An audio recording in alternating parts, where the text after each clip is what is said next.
In the past 2 weeks, everybody has been talking about just the Ryzen 7 9800X 3D. So much so that even I have been talking about it, but I am tired of it, okay? It's an overpriced CPU. I actually don't think you should buy it. Well, 99% of you shouldn't buy it because it's useless. So I decided today I'm making just a nice PC, used PC, for less than the price of a single 9800X 3D. And this is the end result, okay? So I hope you think it looks nice, because it wasn't easy putting it together. So initially I wanted to make this video as like a build guide, and I was gonna be like, hey guys, here's how you can build one for yourself, and also maybe turn a profit on it if you're into PC flipping, because you could just sell this for maybe 300 bucks more than you built it for, get your money back and your time's worth. But to get it this cheap with this kind of specs, I had to do some things which I'm not proud of. So anyways, welcome back at ImWateringPSUs, and let's get started with the video. Now this build started with the motherboard. So I managed to find a Z590 for very cheap, because nobody wants older Intel CPUs, and for some reasons, since all the issues which Intel has with 14th gen,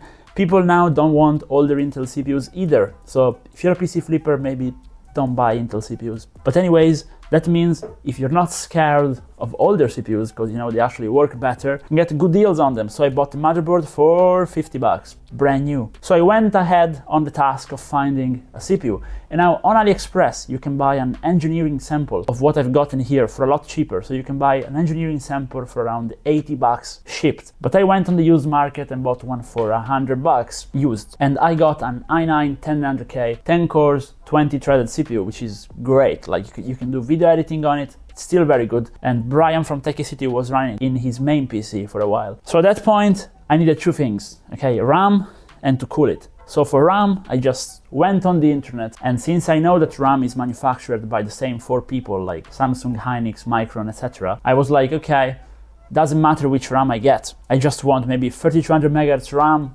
without 20 CL of latency. So I got these Fangxiang, which I've never heard before, RAM sticks, which are pretty ugly, but the RGB reflects on them. So now they look pretty good. And I did not intend for that to happen, but I'm happy about it. And I paid like 30 bucks for 30 gigabytes because they were on discount on Amazon. So I don't know, good deal, I guess. I did the same for the SSD. So I bought this, I don't even know the brand anymore, guys. Just terrible SSD. But I paid 40 bucks for 1 terabyte. It's pretty good, isn't it? So we went with it. And let's be real, if you're just gaming, it doesn't matter what your SSD is. Why put a Gen 5 12,000 megabytes per second drive if you're just gaming? Even though the new Call of Duty gives you a warning message if you're using a hard disk. But as long as it's an SSD and possibly an NVMe one, doesn't really matter, even if it's terrible. Maybe don't put important data on it though. Cooling was tough, okay? So now you see the PC, it all looks pretty, and no, the paint is not peeling off.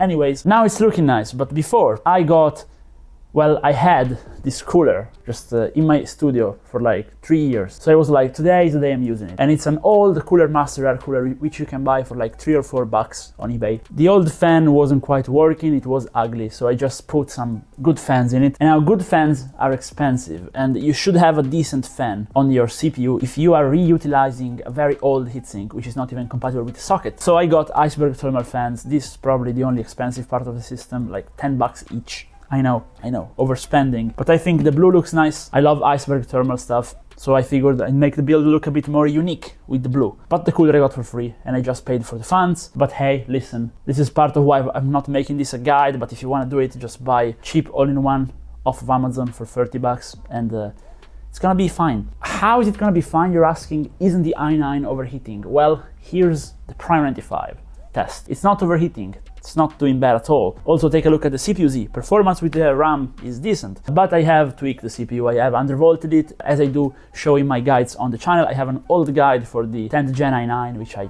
followed. I just went to see myself from the past and copied the settings, and it's working nicely. It's not overheating, surprisingly. Turns out, these older i9s were actually decent, thermal-wise, if you set them right. So at this point, what's missing is power supply, case, and GPU. The case, listen, you probably can't tell, okay? I DIY painted it. I have a video on the channel about how I did it, but the case cost me $0. I just paid 10 bucks for the paint because I got the case from a dumpster, okay? The case was being thrown away by a local PC shop. I got it. It was fully rusted out, terrible shape, missing all the accessories. I got it and I painted it and remove the rust, I hope. And now it's looking nice. And the paint is definitely not falling apart. But anyways, go watch that video if you wanna take a look at how you can do something similar. Not sure I recommend it, but if you want, you can. At this point, I actually bought the power supply before the GPU because I just saw a deal I couldn't pass up. So what I have here is a Radix Echo, 650 watts. And now everybody on Amazon was saying you shouldn't buy this power supply. It has a 1-star review because the cables were coming off, is what they were saying. So I bought it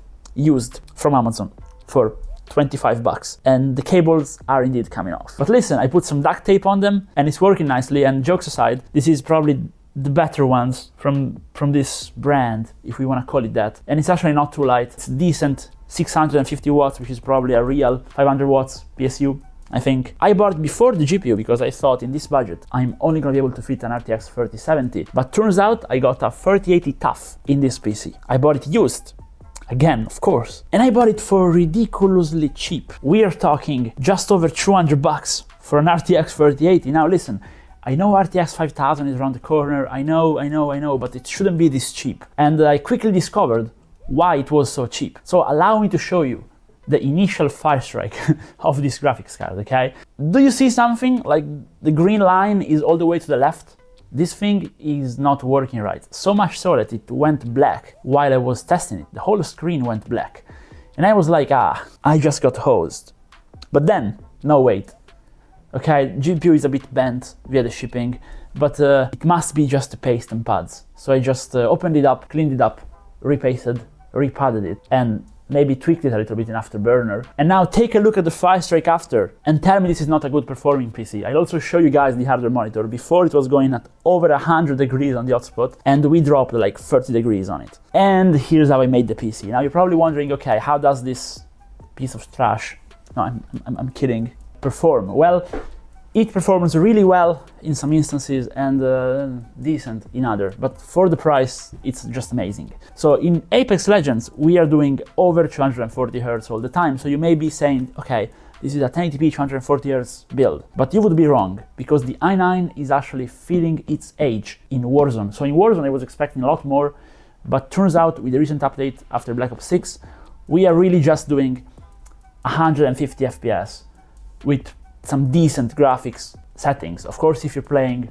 like all on minimum, you're gonna get a bit more, but it's not really competitive playable, if you know what I mean. So this is a 1080p 144 Hz build for Warzone, and for lighter titles, it's a 1080p 240 Hz. I think this PC is actually gonna shine more at higher resolution, like 1440p, because the i9 with the older architecture, slightly lower single core performance, is actually quite a bit behind modern CPUs in most titles. So if the title is CPU bound, you're actually staying behind quite a bit. And that brings me to the conclusions, which is, should you build a PC like this? In my opinion, yes, but you need to know what you're getting into, okay? So it's gonna be a lot of struggle, as you saw. You need to be a bit creative, and you cannot upgrade this thing, okay? Like, I don't see myself reutilizing this case in the future, putting a different motherboard with a new platform in it. We'd have to swap out the cooler wasn't mounted properly, we had to adapt the screws. This is a PC which is born and dies like this. So if you wanna keep it like this, sure, great build, probably the best value for money you can get for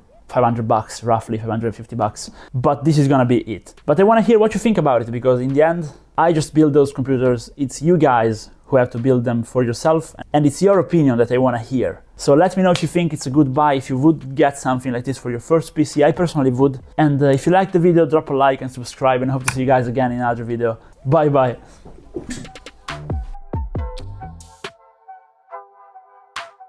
Thank you.